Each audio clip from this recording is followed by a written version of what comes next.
Friends, शिखर classes में आपका स्वागत है।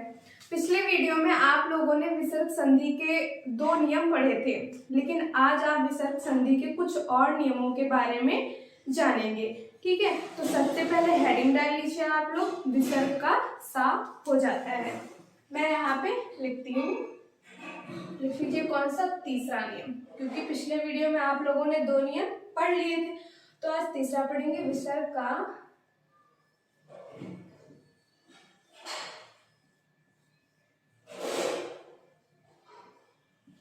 का सा हो जाता है। कौन सा वाला सा? सर्जम वाला। विसर्ग का सा हो जाता है।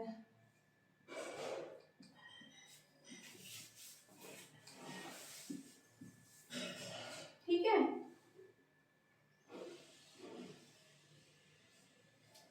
अब मैं इसकी परिभाषा लिखती हूँ और आप लोग भी साथ में लिखते चलिए। ठीक है,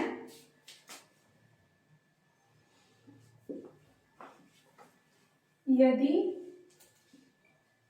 विसर्ग के पहले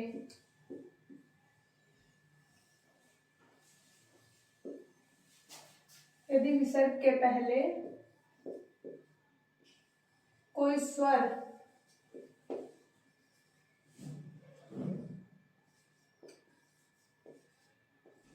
स्वर आए, मैं इधर से स्टार्ट करती हूँ। कोई स्वर आए, यहां से लिखती हूँ। विसर्ग के पहले कोई स्वर आए और बाद में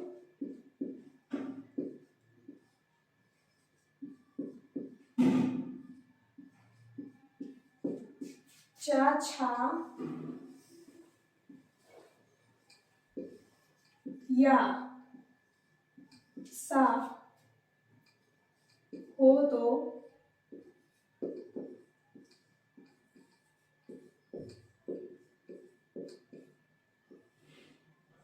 विसर्ग का सा हो जाता है।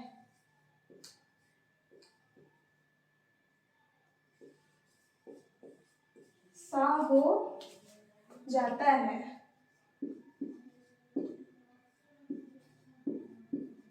ठीक है, सबसे पहले तो आप पढ़ेंगे तीसरा नियम कौन सा है, विसर्ग का सा हो जाता है, और उसकी परिभाषा क्या कह रही है। यदि विसर्ग के पहले कोई स्वर हो, विसर्ग के पहले कोई स्वर हो और बाद में क्या है, चा, छा या सा। देखिए ये लिखा हुआ है, बाद में चा, छा या सा हो तो विसर्ग का क्या हो जाएगा, सा हो जाएगा, ये वाला। ठीक है, तो विसर्ग का क्या हो जाता है, सा हो जाता है। उदाहरण देखिए,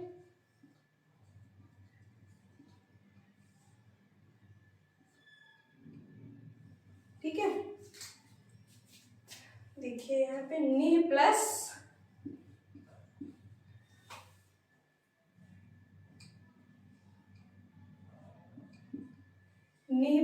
छल।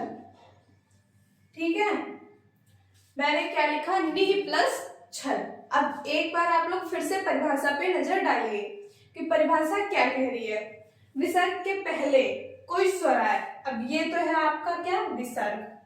विसर्ग के पहले क्या बोला, कोई स्वर आए। अब देखिए ना पे किसकी मात्रा लगी हुई है, छोटी ई की, तो विसर्ग के पहले, और छोटी क्या है, स्वर है। ठीक है, तो ये क्या हुआ, विसर्ग के पहले कोई स्वर आ गया। उसके बाद में लिखा है चा, छाया, सा हो, तो देखिए यहाँ पर छा आ गया, और उसके बाद में क्या लिखा, तो विसर्ग का सा हो जाता है। अब भाई साहब यहाँ पे देखिए क्या होगा, विसर्ग बदलेगा और क्या होगा, सा बनेगा। कौन सा वाला, ये वाला सा बनेगा। बाकी जो जैसा है वैसा का वैसा ही रहना है। तो इसको मिला के लिखिए आप लोग, नी। ठीक है, नी तो आपने लिख लिया। अब सा में क्या है, हलंत लगा हुआ है, तो सा कैसा होगा, आधा होगा, तो आधा सा लिख लीजिए। बाद में क्या लिखा हुआ है, छल, तो यहाँ पर क्या, छल लिख लीजिए, और क्या बन गया आपका, निश्छल। नि प्लस छल बराबर निश्छल। ठीक है, अगला देखिए, दुह प्लस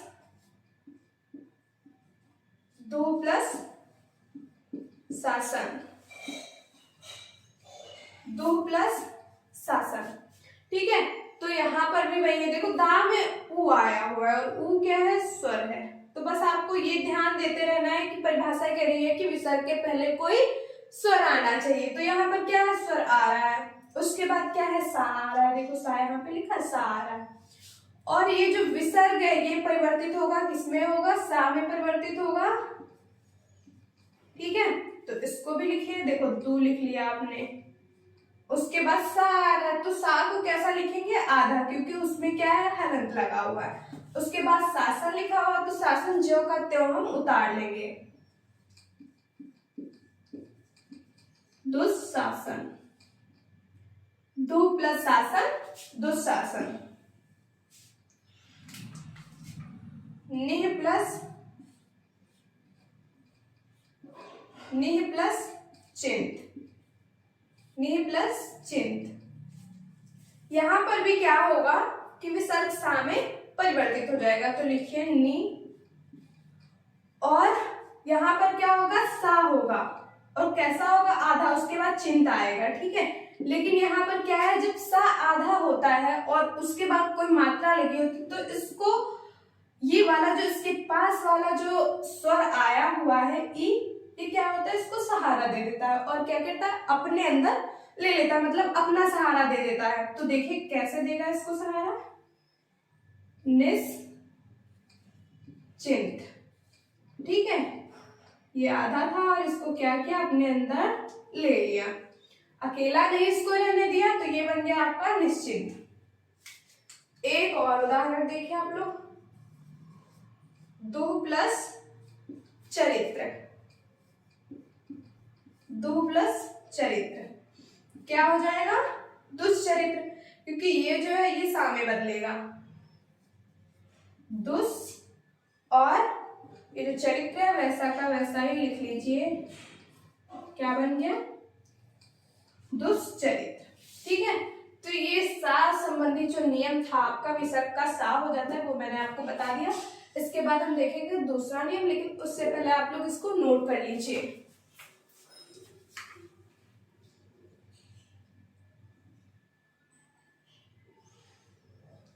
मैं इसको रफ करती हूँ, अगला नियम देखेंगे कौन सा है।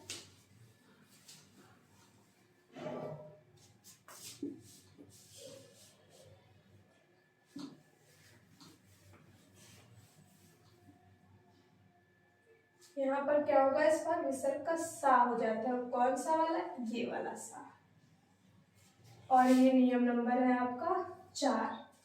ठीक है, तो इसकी भी हम क्या करेंगे, पहले परिभाषा देखेंगे।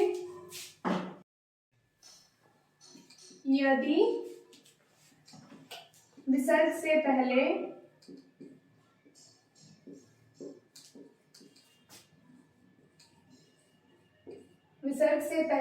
ई, उ और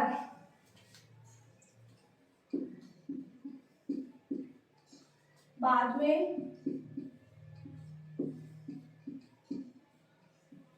का, खा, उसके बाद टा, ठा, पा, फा में से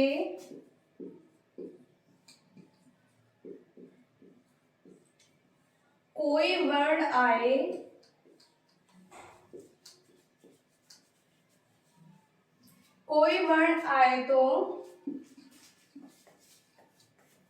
तो विसर्ग का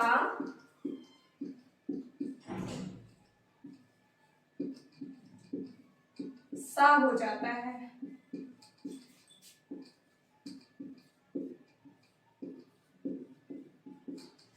ठीक है, देखिए यहाँ पे परिभाषा क्या कह रही है, यदि विसर्ग से पहले ई या उ आए, तो ई उ आए विसर्ग से पहले, और विसर्ग के बाद में क्या आना चाहिए, का, खा, टा, ठा और पा, फा। में से कोई वर्ण आए तो विसर्ग का क्या हो जाएगा, सा हो जाएगा। अब ये देखिए जो आपने स्पर्शी व्यंजन पढ़े थे, ठीक है, तो उसमें ये का वर्ग का पहला दूसरा वर्ण है और ये क्या है, टा वर्ण का पहला दूसरा, ये पा वर्ण का पहला दूसरा वर्ण है। ठीक है, तो इसको शॉर्टकट में समझिए।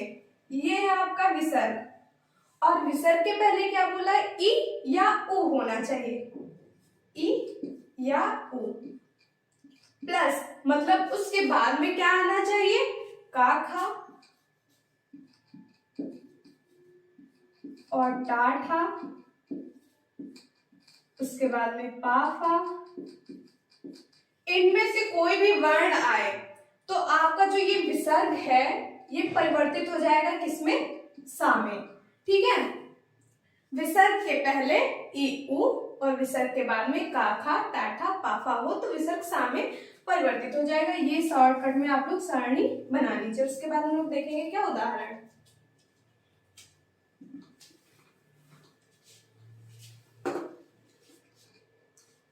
हेडिंग डाल लीजिए उदाहरण।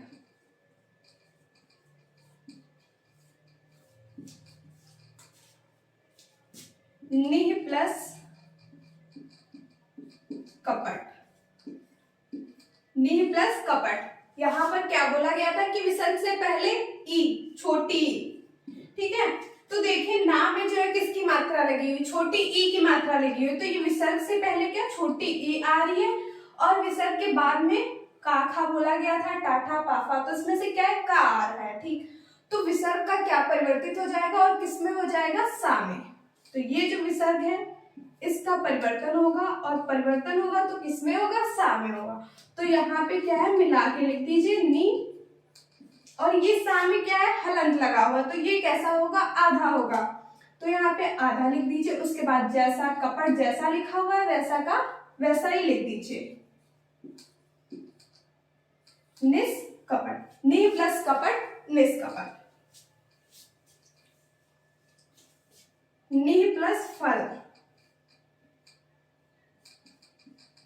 नी प्लस फल। देखिए यहां पर क्या होगा, नी लिख लीजिए जैसा लिखा है वैसा ही, और ये जो विसर्ग है ये सा में परिवर्तित होगा, सा कैसी होगी, आधी, और फल ज्यों का त्यों लिख लीजिए। तो क्या हो गया, नी प्लस फल मिलके हो गया क्या, निष्फल। उसके बाद लिखिए नी प्लस ठुर, नी प्लस ठुर। ठीक है, तो देखिए यहाँ पर भी नी लिख लीजिए और ये जो विसर्ग है ये परिवर्तित होगा किसमें, सा में, और सा कैसा है, हलंत वाला, तो यहाँ पर हो जाएगा कैसा, आधा। आगे लिख लीजिए ठुर, तो नी प्लस ठुर क्या बन गया, निष्ठुर।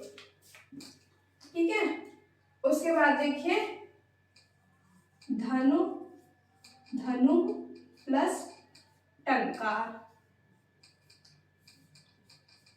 धनु प्लस टंकार, तो यहाँ पे लिख लीजिए धनु।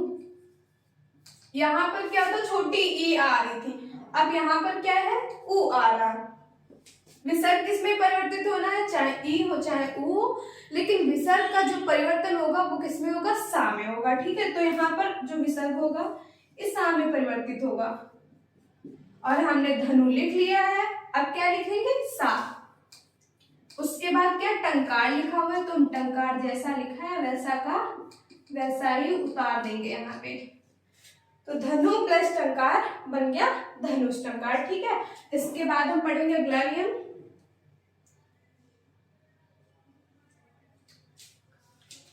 अब नंबर 5 डाल लीजिए यहाँ पे,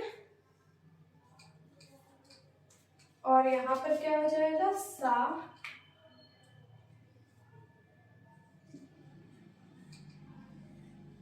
विसर्ग का सा हो जाता है।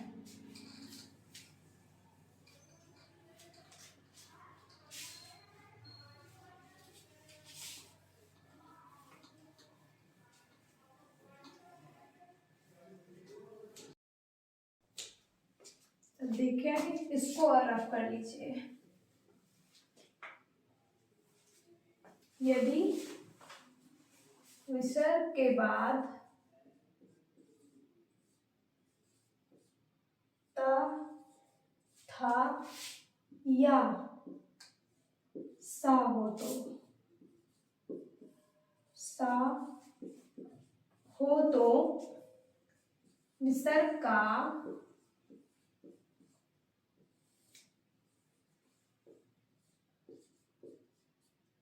सा में परिवर्तन हो जाता है।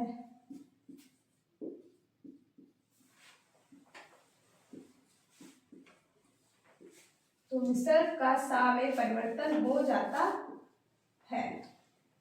ठीक है, तो देखिए यहाँ पे परिभाषा में क्या बोला गया है, यदि विसर्ग के बाद ता था या सा हो तो विसर्ग का क्या हो जाएगा, सा। इसके पहले आप लोगों ने जितने भी नियम पढ़े उसमें क्या था कि विसर्ग के पहले भी कुछ ना कुछ जुड़ रहा था, जैसे कोई स्वर या फिर केवल ई या ई उ। ठीक है, इस प्रकार से आप लोगों ने पिछले नियमों में पढ़ा। लेकिन इसमें क्या है कि विसर्ग के बाद में ता था या सा हो तो विसर्ग का सा हो जाएगा। ठीक है, तो उदाहरण देखिए आप लोग पहले। उदाहरण,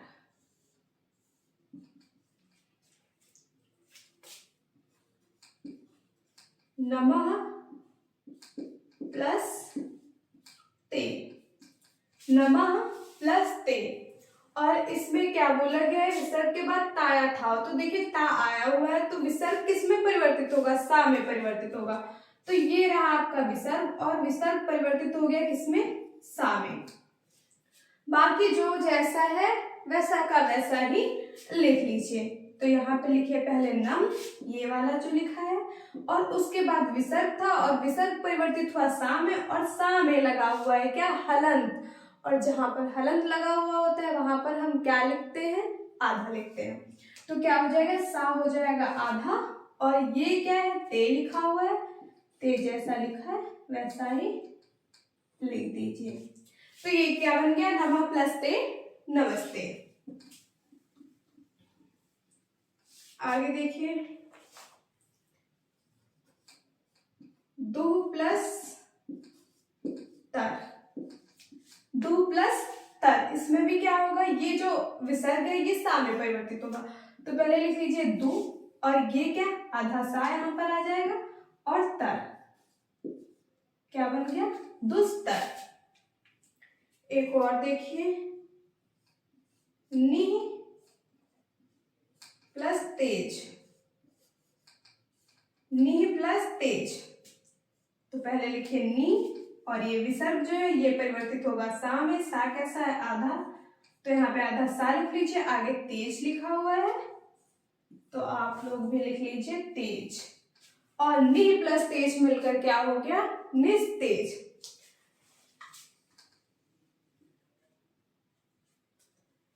दु प्लस साहस, दु प्लस साहस क्या हो गया, दु, और ये जो है ये किस में परिवर्तित होगा, सा में। यहाँ पर सा लिख लीजिए, उसके बाद साहस लिख लीजिए जैसा लिखा है, दुस्साहस। ये आपने लिख लिया दु, और ये विसर्ग का हुआ सा हो गया, जो विसर्ग था वो सा में परिवर्तित हो गया, तो आपने सा यहाँ पर ये परिवर्तित रूप लिख लिया। आगे लिखा था साहस, साहस जो होगा तो उतार लिया। दु प्लस साहस मिलकर क्या हो गया, दुस्साहस। ठीक है, ये इतना नोट करिए। आगे फिर एक और नियम देखते हैं।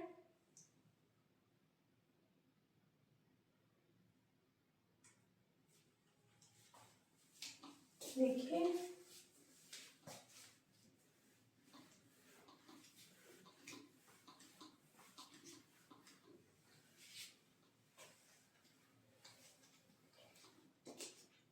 विसर्ग का लोप हो जाना,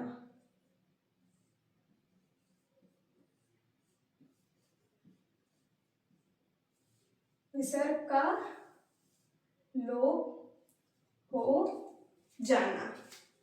ठीक है,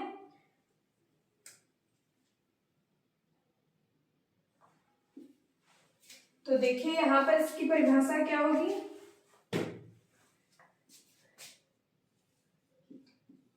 यदि विसर्ग के बाद रा हो तो विसर्ग का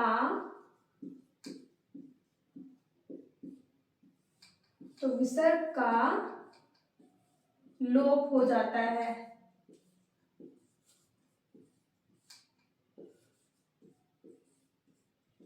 लोप हो जाता है और उसके पहले का स्वर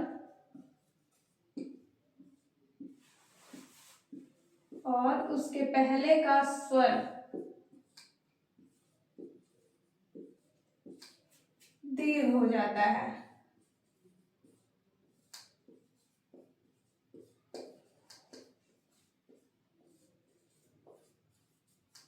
ठीक है, तो इसकी परिभाषा देखिए, विसर्ग का लोप हो जाना।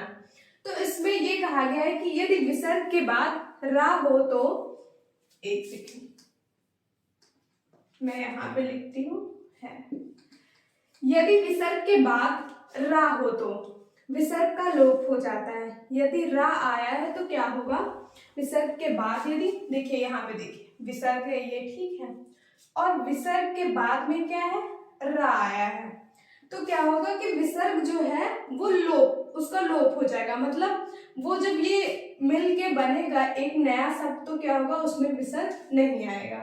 ठीक है, उसके बाद लिखा उसके पहले का स्वर, इसके पहले कोई स्वर होगा और क्या लिखा, स्वर दीर्घ हो जाता। तो इसका मतलब ये है कि जो इसके पहले विसर्ग के पहले स्वर होगा वो कैसा होगा, लघु होगा, मतलब ह्रस्व होगा, इसीलिए तो वो बाद में क्या हो रहा है, दीर्घ हो रहा है। तो यहाँ पे लिख लीजिए लघु स्वर होगा कोई यहाँ पे, ठीक है, और जब ये इसका लोप होगा तो ये क्या हो जाएगा, दीर्घ में परिवर्तित हो जाएगा, बस, और इसमें कुछ भी नहीं है। ये क्या था, विसर्ग का मेल रा से हुआ और विसर्ग के पहले कोई लघु स्वर है, तो जब इसका मेल रा से होगा तो क्या होगा, ये जो लघु स्वर है विसर्ग के पहले वो दीर्घ में परिवर्तित हो जाएगा, बस। तो उदाहरण देखिए आप लोग, क्योंकि बिना उदाहरण के कुछ भी समझ में नहीं आता है। उदाहरण देखिए, निह प्लस, एक सेकेंड बस, निह प्लस रोग, निह प्लस रोग, क्या बोला था, विसर्ग के बाद रा होना चाहिए, तो विसर्ग के बाद रा आया है, तो विसर्ग का क्या हो जाना है, लोप हो जाना है। लेकिन उसके पहले मैंने बताया था अभी आपको जब सारणी बनाई थी कि उसके पहले क्या होगा, कोई लघु स्वर होगा और वो किस में बदल जाएगा, दीर्घ में। तो देखिए ना पे छोटी की पाई लगी हुई है, तो यही क्या हो जानी है, बड़ी हो जानी है। तो ये छोटा लिखा है, तो जब बड़ा लिखा जाएगा तो क्या हो जाएगा, नी हो जाएगा, इस प्रकार से। ठीक है, तो इसको मिला के लिखते हैं नी, और इसका तो लोप हो गया तभी तो ये बड़ा बना, और आगे जो रोग लिखा हुआ है वैसा का वैसा ही लिख देना, नी रोग।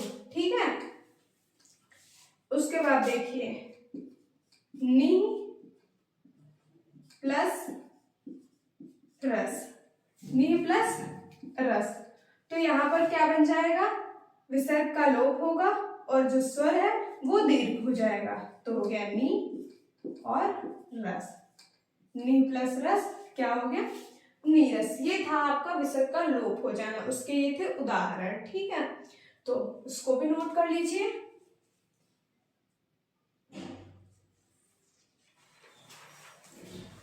नोट करिए जल्दी से। अब देखिए आगे,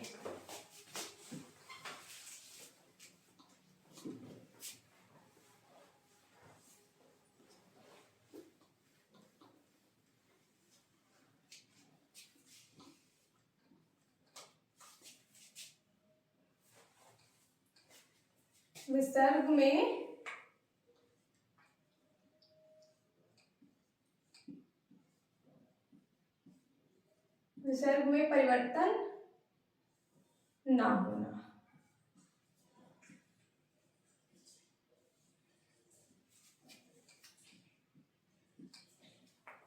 तो इसमें देखिए, यदि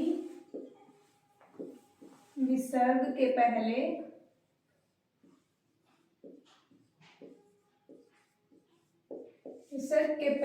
आ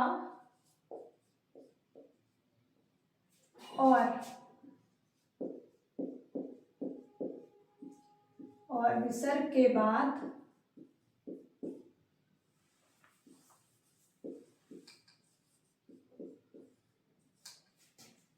का या पा, का या पा व्यंजन हो तो का या पा वर्ण लिख लीजिए। का या पा हो तो विसर्ग में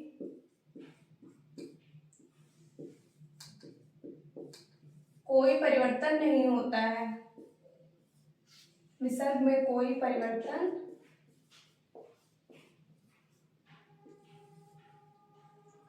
नहीं होता है।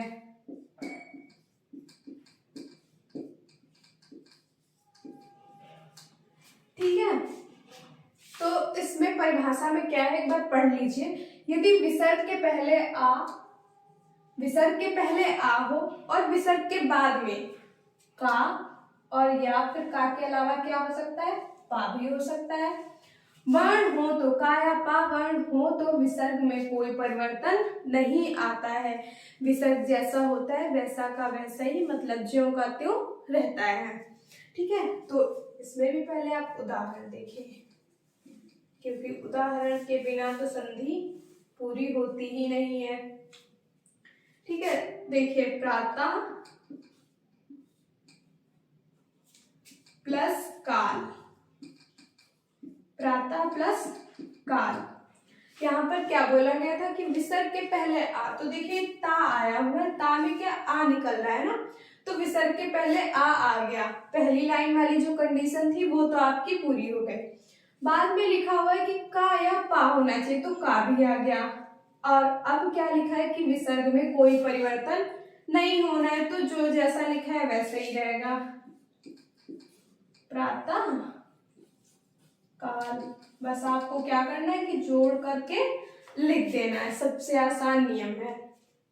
उसके बाद देखिए, अंतः प्लस करण, अंतः प्लस करण। इसमें भी क्या होगा कि जब विसर्ग में कोई परिवर्तन ही नहीं होना है, तो जो जैसा लिखा है हमें बस उसको जोड़ करके लिखना है। तो यहाँ पर लिखिए अंतः करण। ठीक है, उसके बाद देखिए अधः पतन, अधः प्लस पतन मिलकर क्या बना, अधः पतन, अधः पतन। ठीक है, तो अधः प्लस पतन मिलकर क्या बन गया, अधः पतन। और ये आपका था सबसे आसान सा नियम कि कोई परिवर्तन नहीं हो रहा है, विसर्ग जैसे है वैसे ही बस मिला करके लिख देना है।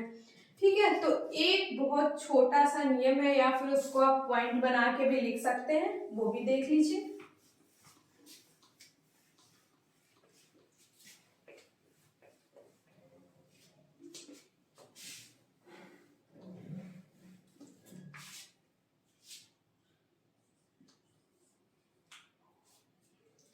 नमः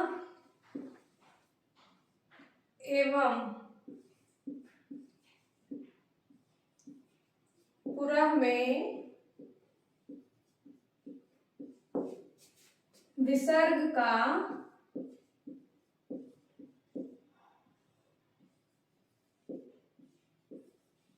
सा हो जाता है। नमः एवं पुरः में विसर्ग का सा हो जाता है। तो देखिए यहाँ पे नमः प्लस कार, नमः प्लस कार क्या बन जाएगा, विसर्ग का क्या होगा, सा होगा। ये जो विसर्ग है ये किस में परिवर्तित हो जाएगा, सा में परिवर्तित हो जाएगा। तो लिखे न म, और ये जो सा है ये कैसा हो जाएगा, आधा, और ये आगे लिखा हुआ है कार, और ये मिलकर बन गया आपका नमस्कार। एक और देखिए, पूरा वाला, पूरा प्लस कार, पूरा प्लस कार, तो क्या हो जाएगा, पुर, और ये जो विसर्ग था ये परिवर्तित होगा सा में, और सा कैसा होगा, आधा होगा। आगे लिखा हुआ था कार, जो मैंने ज्यों का त्यों लिख दिया है। तो ये पूरा प्लस कार मिलकर बन गया पुरस्कार। और ये जो शब्द है ये आपका वर्तनी शुद्धि में ज्यादातर पूछ लिया जाता है। एक तो आपका हुआ आशीर्वाद और दूसरा हुआ पुरस्कार। ज्यादातर आप लोग बोलते होंगे तो कैसे, पुरस्कार, ठीक है, लेकिन जब लिखा जाता है तो क्या होता है, पुरस्कार। पिछले में इसको अलग से इसलिए बताया गया क्योंकि ये नमः एवं पुरा में विसर्ग का सा हो जाता है। लेकिन पहले क्या था कि का या फिर आपका पा आ रहा था, तो क्या हो रहा था कि वहां पे विसर्ग में कोई परिवर्तन नहीं हो रहा था, इसीलिए आपको अलग से बताया गया। तो आज आपकी विसर्ग संधि जो है वो कंप्लीट हो चुकी है, ठीक है। और यदि आपको मेरी वीडियो पसंद आए तो लाइक, सब्सक्राइब और शेयर करना बिल्कुल भी ना भूलें। और यदि आपको कोई डाउट होता है, कुछ समझ में नहीं आ रहा, तो कमेंट सेक्शन में कमेंट जरूर करें। धन्यवाद।